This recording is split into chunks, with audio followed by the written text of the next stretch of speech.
Good morning and welcome to the First Universalist Church of Yarmouth.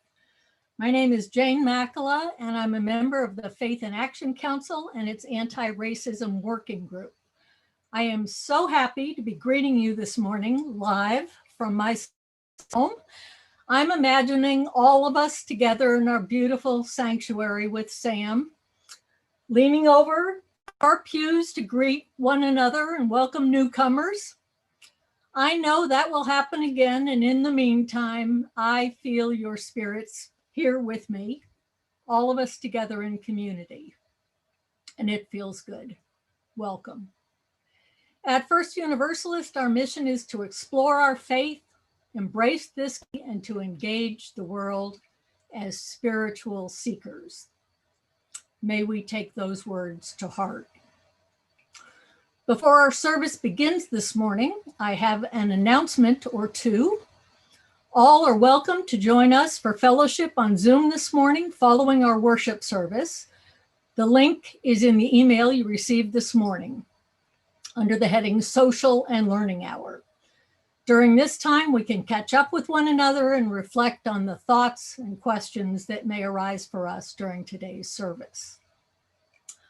And hey, have you heard about the proposed eighth principle?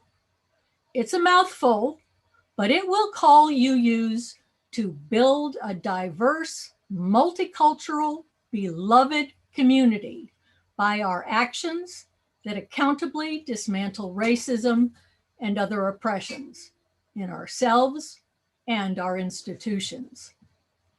Across the country, UUs are considering adding this to our existing 7 principles. And in fact, the UUA is planning to have it voted on at the General Assembly in 2022.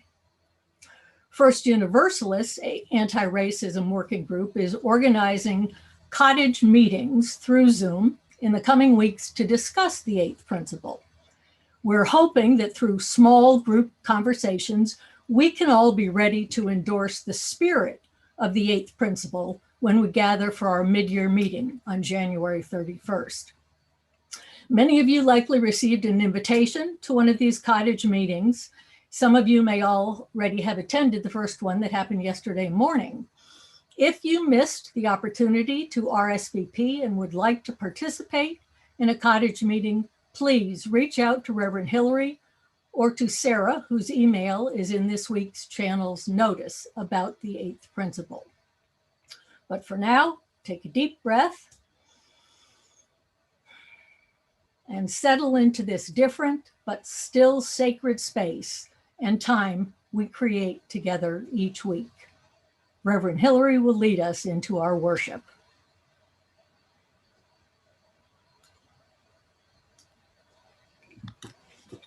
Oh, thank you, Jane. Good morning, everyone. It has been another week, hasn't it, my friends? How are you doing? It's good to be with you right now. It's good to be together. My name is Reverend Hillary Collins-Gilpatrick, and it is with joy that I say, whoever you are, wherever you're from, whomever you love, whatever you've done, whether you're feeling okay or not okay, or you're not really sure what to feel anymore, you're welcome here, and we're glad you're here. My friends, today in our worship service, we continue our exploration of the 8th principle, a new and necessary principle of our faith that calls us to build beloved multicultural communities by dismantling racism and oppression in ourselves and our institutions. And today, with Jane's help as worship assistant, Sam's wonderful music, Marge's wise words, the careful assistance of our tech crew, Kai and Pete, and my own message to you on being a good ancestor, our hope is that we lift your spirits, that we inspire your imagination, that we invoke a deep feeling of connection to a big, beloved community. And if anything, hopefully we just get you up and running, or at least up, for the joyful possibilities this bright new day holds. Life goes on, my friends. Life goes on. And what a wild, wondrous gift that is. Our opening words this morning come from the beloved poet Mary Oliver. The poem is entitled, I Go Down to the Shore. I go down to the shore in the morning, and depending on the hour, the waves are rolling in or moving out. And I say, oh, I am miserable. What shall I do? And the sea says in its lovely voice, excuse me, I have work to do. My friends, our Sunday worship service has begun. And won't you join me in saying aloud our chalice lighting words as I light the symbol of our faith.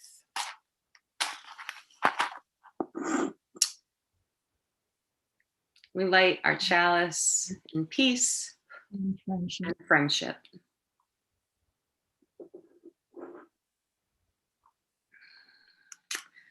Our hymns today are drawn from the musical tradition of African American spirituals. These songs are prayers. They were written and sung by enslaved people in our country who, in many instances, were not allowed to speak their native language nor practice their religious beliefs.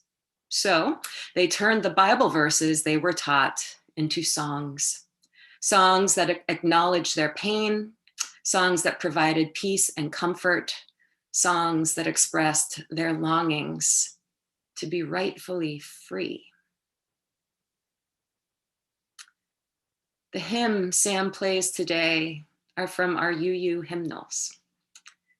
And they evoke these feelings and longings in all people, no matter their race or history. As a white person, though, I ask other white people listening today to decenter yourself as you listen to these songs. There is much to learn by giving these spirituals the full attention of your heart and mind. Our opening hymn this morning is number 1045. There is a balm in Gilead.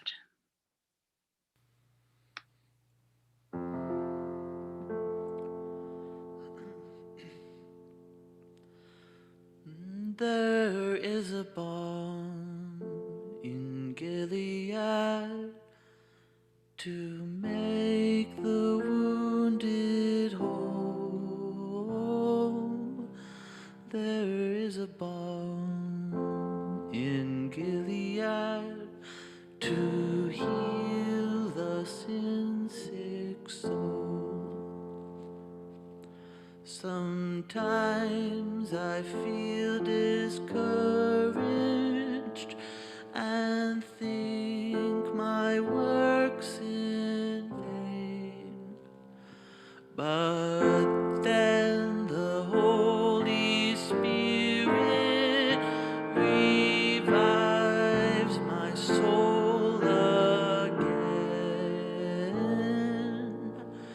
There is a balm in Gilead to make the wounded whole. There is a balm in Gilead to heal the sin-sick soul. If you cannot preach like Peter, if you cannot pray like Paul, you can tell the love of Jesus and say he died for all. There is a balm in Gilead to make the wounded whole. There is a balm in Gilead to heal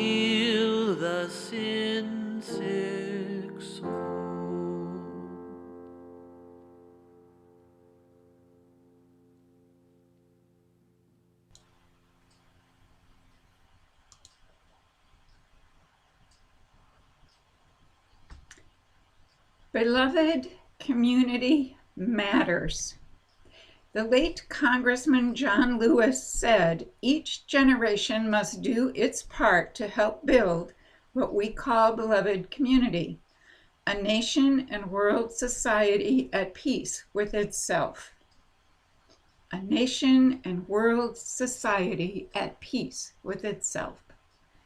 And Dr. Martin Luther King said, our lives begin to end when we become silent about things that matter. Black lives matter, science matters, democracy matters, and yes, beloved community matters. It happens when people of diverse identities come together in an interdependent relationship of love, respect, and care to realize justice within the community.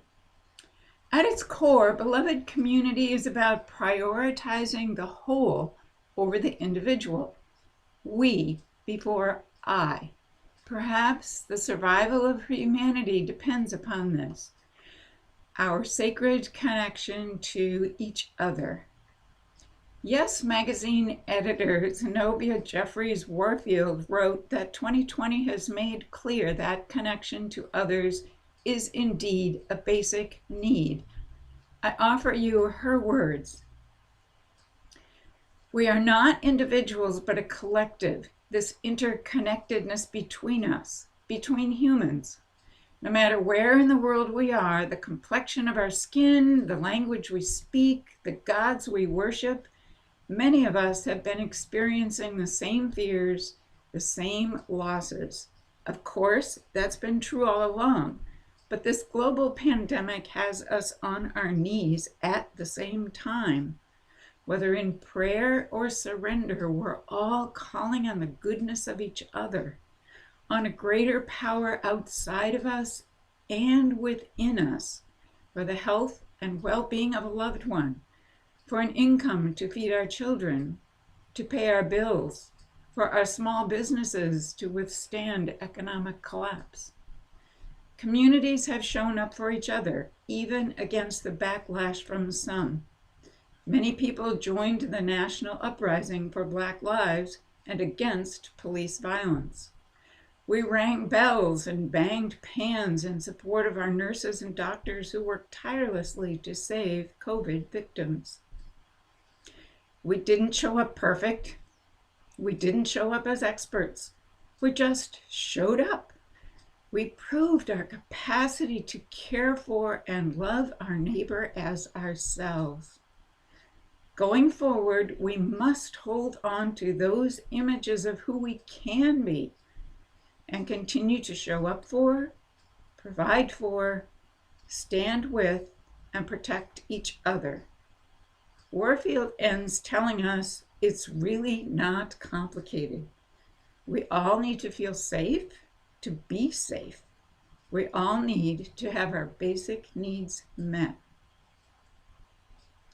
This 1 year, this 1 week, when even our Congress mostly came together against violent expression of white power, has laid bare our frailties and imperfections, as well as the gaping inequalities and injustices that continue to exist. But 2020 has also allowed us to witness our potential to be better family, better friends, and better neighbors, to be better humans together. A new kind of social justice movement is rising above the misery of 2020, and it is taking root in our common humanity. It asks only that we keep our eye on each other and show up. As you spend time at the beginning of this year reflecting on your role ahead for 2021, here's one to consider. What one thing can I change about myself that will work for the good of all those in my immediate circle, or extended family circle, or community circle, or an even wider circle? What one thing can I change about myself that will work for the good of all? Let it carry forward into 2021 and beyond. You don't have to be perfect. You don't have to be an expert. Just find your place in this beloved community and stay strong. Let it be so.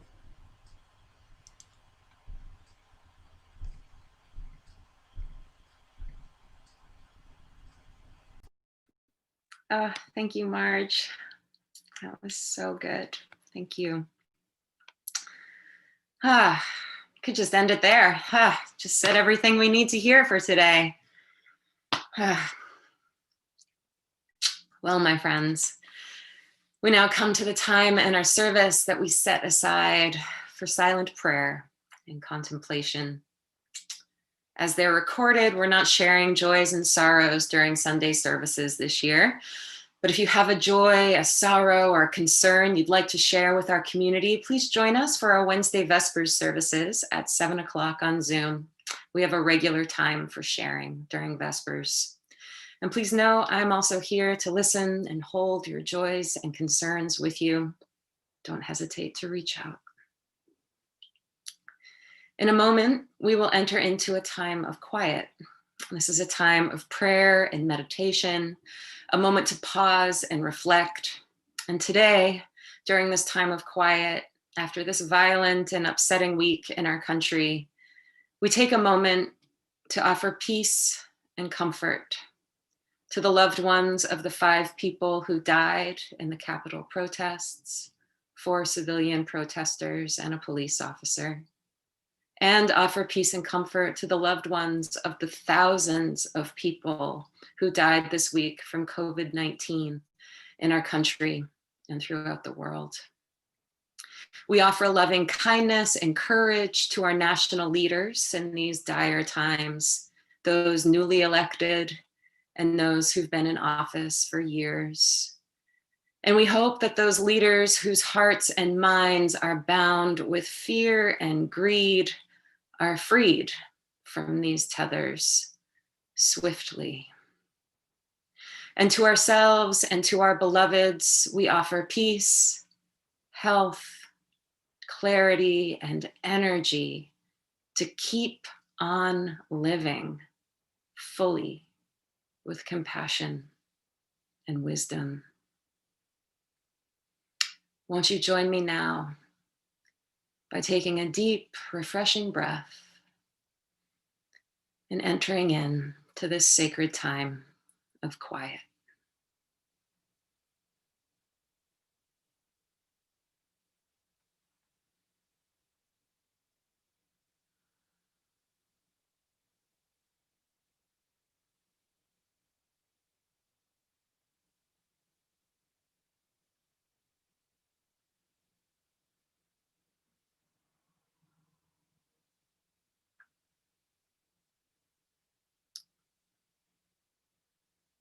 For all that can be expressed, for all we hold inside, for all we simply do not have the words to explain, we hear you, we hold you, and we wish you continued joy, immediate comfort, a path forward, and the seeds of peace.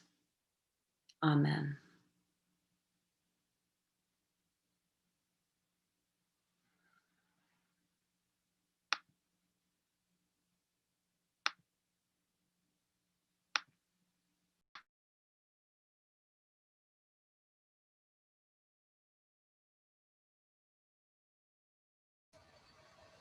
The Institute seeks to shift the way Mainers approach wrongdoing by advancing use of restorative justice across the state.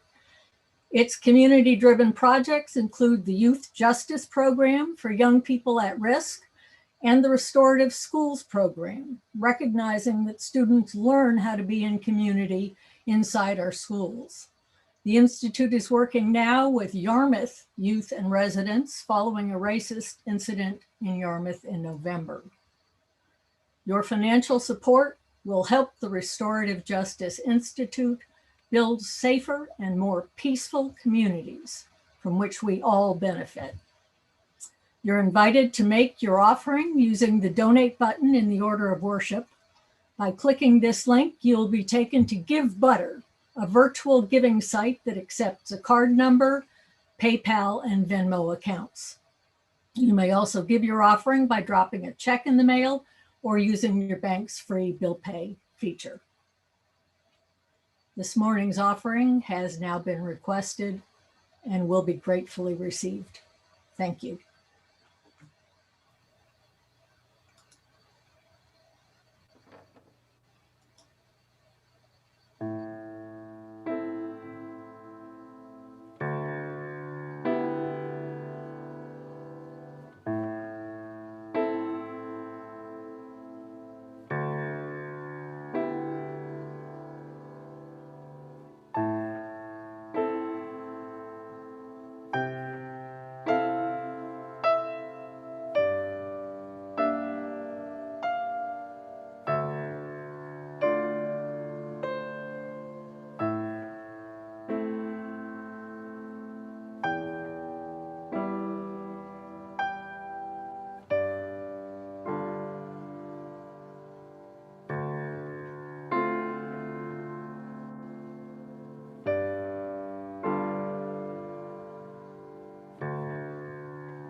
Thank you, Sam. That was beautiful. In numerous calls this week, I heard UU ministers saying the same thing. I'm just going back to the basics right now. And what they meant was that they were going back to the foundational tenets of their faith. Christian-leaning colleagues were reading the Gospels. Humanists were citing Thoreau's civil disobedience. A friend with Jewish heritage was working through the meaning of an old rabbinical tale, and so on. And I don't think we ministers were alone in our propensity to seek refuge in the age-old prophets and wisdom texts. In fact, some of you on our Zoom lunch hour this past Friday started singing "Onward, Christian Soldiers" out of nowhere, a favorite hymn of your ancestors, you joyfully explained. And before I get into the thick of it today, just a moment of joy for the diversity of our faith. How wonderful that in moments of crisis and celebration and grief and uncertainty and gratitude, Unitarian Universalists seek guidance and solace from so many sacred sources. May we never close ourselves to each other's sacred truths. And may we continue to seek our own sacred truths, wherever that search expectedly or unexpectedly leads us. In line with my colleagues and perhaps many of you, I too went back to the basics this week and headed down my well-trodden path of Buddhist teachings. I ended up reading a lot about bodhisattvas. Do you know what a bodhisattva is? Roughly translated from Sanskrit, bodhi means enlightened, and sattva means being. So a bodhisattva is an enlightened being. And I am far from enlightened, but from what I understand, when you are enlightened, you have the miraculous ability to see through the delusions of desire, hatred, envy, and just get free from worldly suffering. When you're enlightened, you live your life in equanimity, experiencing and sharing profound joy, wisdom, and compassion with all. And when you die, you stop reincarnating and instead achieve nirvana, which is kind of like going to heaven. In many sects of Buddhism, a bodhisattva is more than just a person who is enlightened, though. A bodhisattva is a being of ultimate compassion, sometimes called a warrior of compassion. Bodhisattvas are beings who gain enlightenment, and rather than float off to the heavenly realm of nirvana when they die, they vow to reincarnate again and again and help every last living being achieve enlightenment too. A job that will likely take billions upon billions of years to accomplish. Many Buddhists take a bodhisattva vow. It's a vow to get enlightened and then stick it out here on earth and help everyone, from our loved ones to our enemies, our beloved animals to the blasted mosquitoes, get free from suffering. Okay, I know I've gotten into the Buddhist cosmological weeds here a bit. Big takeaway about bodhisattvas, they've got a big job. A big, important job, an unimaginably big and important and good job that requires an unfathomable amount of patience, stamina, and compassion. Because being a bodhisattva is such a big job, there are many teachings on how to be one. In this week of going back to the basics, it was one of these guides to the bodhisattva way of life that I found myself reading. The particular text was from a volume called the Prajna Paramita, which translated from Sanskrit means the perfection of wisdom. And no, I wouldn't describe these Dharma texts as riveting page turners. But while reading about the work of the Bodhisattva this week, I came to one verse that struck me like a bolt of lightning. It said, The Bodhisattva should not think that his work is hard to achieve. If he did, there are countless beings to whom he would be of no benefit. Let the Bodhisattva instead consider his work to be easy and pleasant. Easy and pleasant. Let him see all beings as his mother and father and children. This is the way he can benefit all countless beings. So, a bodhisattva has taken a vow to reincarnate billions upon billions of times when she doesn't have to, and to embody wisdom and compassion towards every being, beloved to black fly, that she meets along the way. And it's not advised that she think this job is hard. She won't be of much use that way.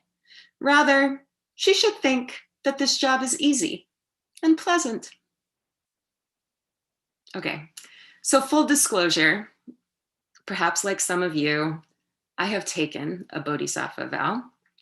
Ask Alexis, I don't kill mosquitoes, though I admit sometimes it's easier to be kind to mosquitoes than members of my own species. And the taproot of my UU faith grows towards universalism more than Unitarianism for this reason. And my UU friends, my Universalist friends, I'm afraid to say that our faith calls us to similar spiritual warriorship as that of the Bodhisattva. We have a big job, a big good job. And hey, silver lining, you might not believe in reincarnation. So it's just this life where you are called to see the good in all beings, called to bring out that good in yourself and help others do the same. Just this life. No problem, no problem. When I got to that verse this week, that verse that said, this insane work is easy and pleasant, I took a deep breath. And then I thought of the 8th principle and the big, good job. The big, good, important, and fathomable job of undoing racism and oppression in myself, in my community, in our state, in our nation, in our world. As a white person, I admit I spend a lot of time thinking about how hard this work is. But my friends, what if we thought of the work of undoing white supremacy in our society as easy and pleasant? Something we wake up in the morning grateful and joyful to pursue and enact. One of the readings we're sharing in our 8th principle cottage meetings this month comes from this book, Me and White Supremacy by Layla Saad. It's a workbook for white people to better understand their involvement in maintaining the ideals of white supremacy and consider the ways we can untangle ourselves from our violent, self-serving culture and create a new way of life where all can thrive. Me and white supremacy is being used widely these days in institutional and communal settings. Perhaps we can dive into it too in the months ahead. The passage shared in our cottage meetings is on being a good ancestor, which Saad explains on the first page is her #1 priority in life. The primary force that drives my work, she says, is a passionate desire to become a good ancestor. My purpose in life is to help create change, facilitate healing, and seed new possibilities for those who will come after I am gone. Have you ever had that notion before? Of living your life with the goal of being a good ancestor? Doing all that you can now to create the conditions for those who come after you to live a good life and hopefully live to be good ancestors as well. Judging from our Vespers service this past Wednesday, where many of you lit candles of joy and care for your family members, your grandchildren, being a good ancestor seems like a big, good, important job that comes naturally to many of us, and arguably brings many moments of ease and pleasure. What if we expanded that notion of ancestry, though, and got big? Imagined ourselves as members of a grand family of things that extends far past those we know and love and encompasses all living beings. To make the work easy and pleasurable, the Prajna Paramita advises, see all beings as your mother, father, and children. I'll add, if that's a hard one for you to swallow, swap in members of your chosen family into these roles and see all beings in the light of those beloveds. What happened this week in our nation's capital was a clear result of the unchecked power of white people. It was white supremacist culture in action, walking through the gates that are opened by police to storm the Capitol building and demand the supremacy of personal rights over all others. And my friends, though you probably disagreed with the actions of those angry and suffering masses of people, if you're white like me, I hate to say it, but we're not set apart from this instance of white people declaring dominance. This is our history. This is our ancestry. This is our culture.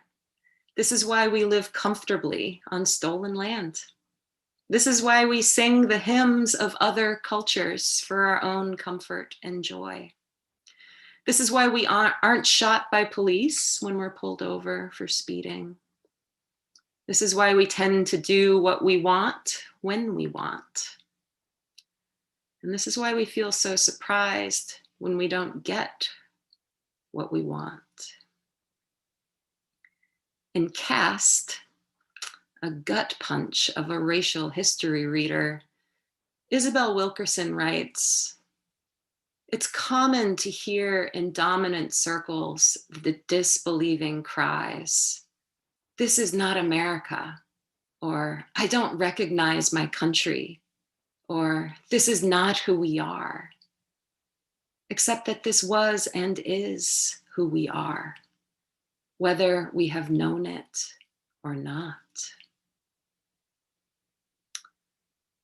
And so, my friends, yes, be angry.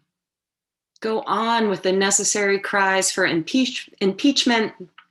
Cut ties with those who harden you with rage. Speak out against white power nationalists. Okay, yes, but I ask you, when all that is said and done, then what? Then what?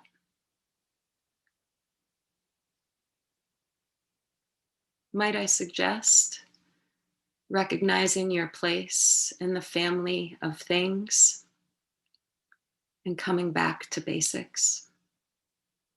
Coming back to this beloved community and just expanding bigger and bigger and bigger from here. The world offers itself to your imagination and cries out for your love, for your wisdom and compassion. The world and its billions upon billions of lives seeks the devotion of those who want to be good ancestors. The world is calling you up right now with a big, important job. A job to untangle and decenter yourself, to radically imagine a new way of life where all life thrives, and then get to work creating it for others. And no, we won't see this job through to the end. Being a good ancestor, being a bodhisattva, being a universalist is all about the moment at hand, because we're not going to see any end results. We're just helpers along the way. The joy is the work, this pleasurable, easy work of making the world better. And my friends, the work is happening now. So don't miss out on this joy.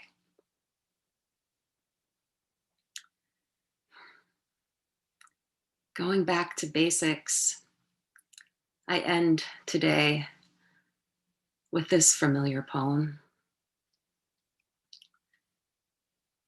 You do not have to be good. You do not have to walk on your knees for 100 miles through the desert repenting. You only have to let the soft animal of your body love what it loves. Tell me about despair, yours, and I will tell you mine. Meanwhile, the world goes on. Meanwhile, the sun and the clear pebbles of the rain are moving across the landscapes, over the prairies and the deep trees, the mountains and the rivers. Meanwhile, the wild geese high in the clean blue air are heading home again. Whoever you are, no matter how lonely, the world offers itself to your imagination, calls you like the wild geese, harsh and exciting, over and over, announcing your place in the family of things.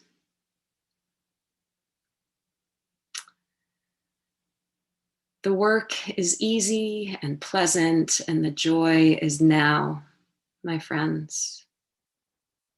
Let's be good ancestors.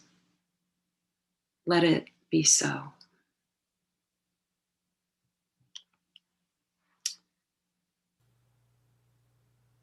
I invite you to open your hearts and minds to our closing hymn, the African American spiritual, I've got peace like a river in my soul.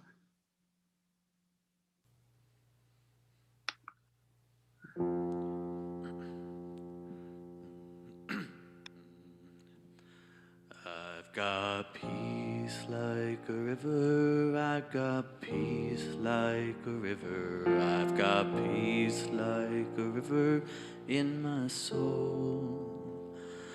I've got peace like a river, I've got peace like a river, I've got peace like a river in my soul. I've got joy like a fountain, I've got joy like a fountain, I got joy like a fountain in my soul. I've got joy like a fountain, I got joy like a fountain, I got joy like a fountain in my soul. I've got love like an ocean, I've got love like an ocean, I've got love like an ocean in my soul. I've got love like an ocean, I've got love like an ocean, I've got love like an ocean in my soul.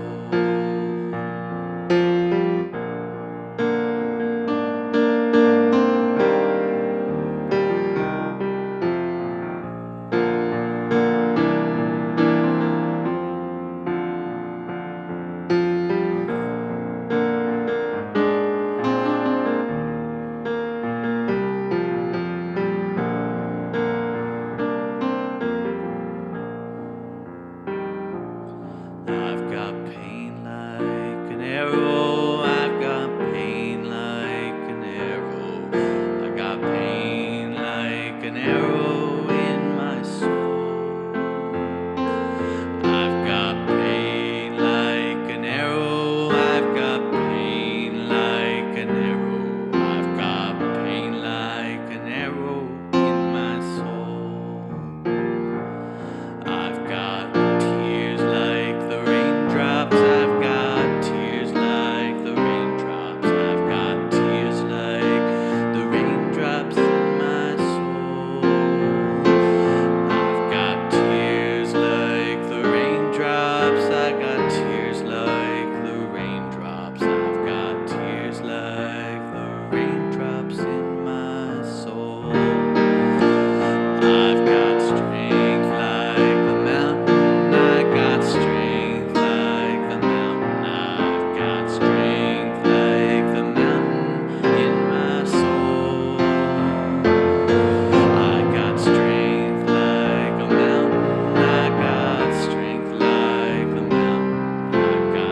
Oh, thank you, Sam.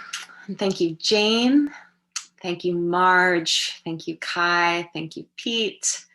Thank you for joining us today.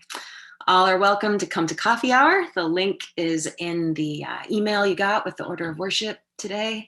I won't be able to make it. I'm with the junior youth, but I hope you all have a nice time catching up with one another.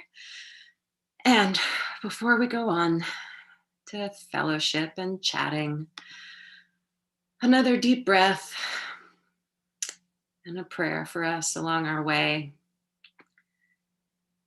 May all beings be free of suffering and the causes of suffering. May all beings experience profound joy and the causes of profound joy. May all beings in the entire family of things be free. And I invite you, if you know the words, to say with me our congregational benediction. For those who come here seeking God, may God go with you. For those who come embracing life, may life return your affection. For those who come to seek a path, may a way be found and the courage to take it step by step. Go forth in peace and joy, my friends.